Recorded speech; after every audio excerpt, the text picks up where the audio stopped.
Shalom anak-anak, puji Tuhan kita berjumpa kembali. Hari ini kita akan mendengarkan kebenaran firman Tuhan. Namun sebelum itu kita akan terlebih dahulu bersatu di dalam doa.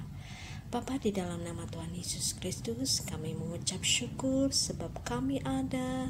Semua adalah karena anugerah dan kemurahan-Mu. Saat ini kami mau mendengarkan cerita kebenaran firman-Mu.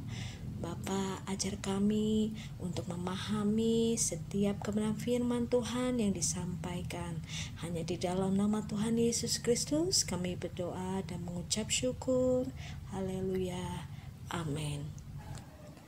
Anak-anak, hari ini kita akan belajar dari beberapa tokoh Alkitab. Dan tokoh-tokoh Alkitab ini adalah orang-orang biasa, orang-orang yang punya kekurangan dan kelemahan.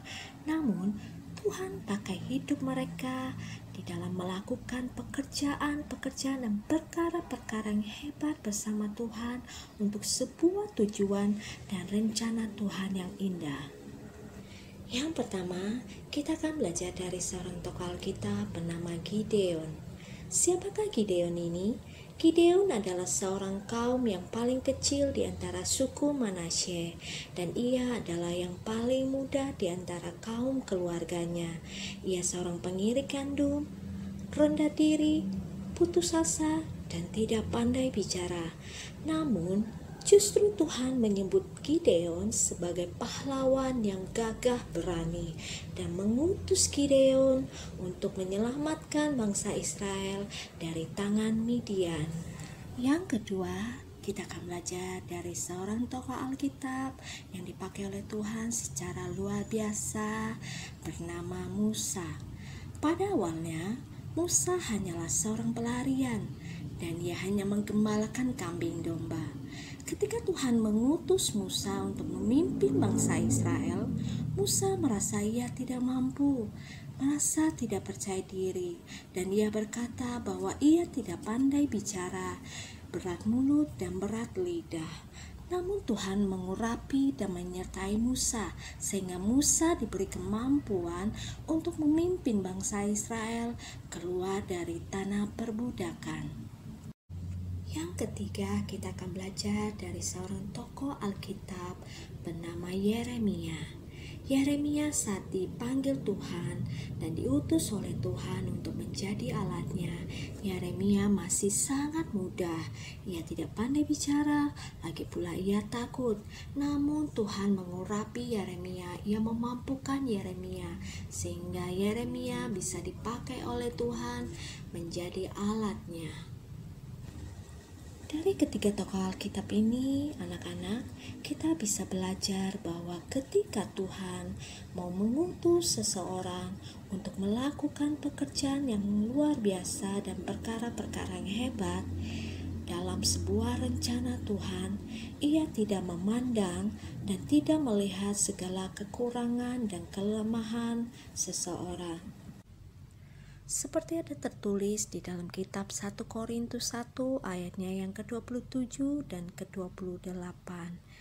Tetapi apa yang bodoh bagi dunia dipilih Allah untuk memalukan orang-orang yang berhikmat, dan apa yang lemah bagi dunia dipilih Allah untuk memalukan apa yang kuat, dan apa yang tidak terpandang dan yang hina bagi dunia dipilih Allah, bahkan apa yang tidak berarti dipilih Allah untuk meniadakan apa yang berarti. Maksudnya adalah kita tidak boleh sombong dan juga tidak boleh merasa rendah diri. Tuhan bisa pakai siapa saja untuk sebuah rencana Tuhan dan kehendak Tuhan. Jadi anak-anak, Tuhan juga bisa pakai anak-anak menjadi orang-orang yang hebat. Anak-anak bisa menjadi pemimpin, menjadi seorang dokter, menjadi seorang polisi, insinyur, arsitek, dan masih banyak yang lainnya.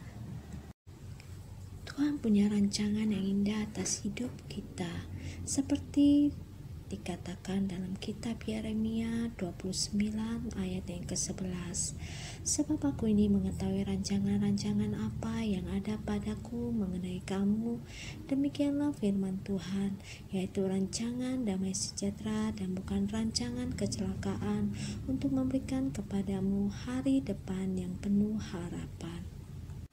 Lalu bagaimana caranya supaya Tuhan pakai hidup anak-anak dan memiliki hari depan yang penuh harapan? Ada beberapa hal yang harus kita perhatikan.